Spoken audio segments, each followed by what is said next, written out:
मां का प्रतिशोध। बेटी की लाश के साथ जब वो मां अस्पताल से बाहर निकली थी तब आसमान तक रो पड़ा था।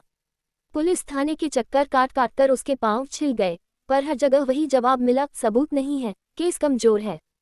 कानून की वो दीवार जो हर इंसाफ को बचाने का दावा करती है, आज उसके दर्द के सामने खामोश थी। उस रात मां ने अपनी बेटी की तस्वीर के सामने दीपक जलाया और कहा, छठी मैया, अगर इंसाफ का दरवाजा बंद है तो अब तू ही मेरे हाथ को शक्ति दे। उसकी आंखों में आंसू नहीं थे, बस आग थी, वो आग जो अब किसी को जलाने वाली थी। अगले दिन उसने मंदिर के बाहर सेब का ठेला लगाया। वही पहला दरिंदा रोज वहां आता था।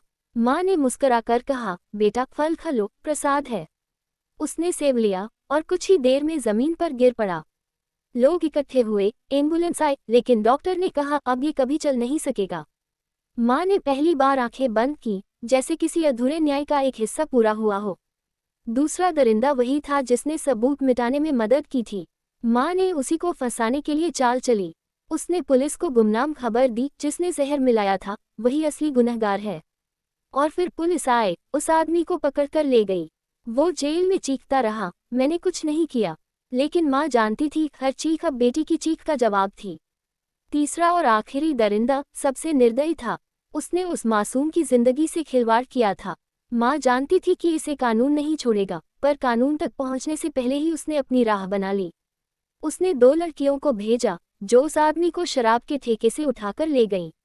रात को बस एक चीख गूंजी और फिर सन्नाटा।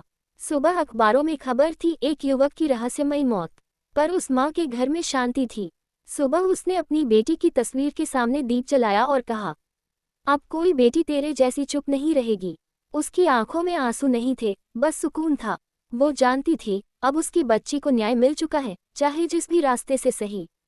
कहानी यही खत्म नहीं होती। ये हर उस मां की कहानी है जो अपनी बेटी के लिए इंसाफ चाहती है, कभी कानून से, कभी भगवान से और कभी खुद से।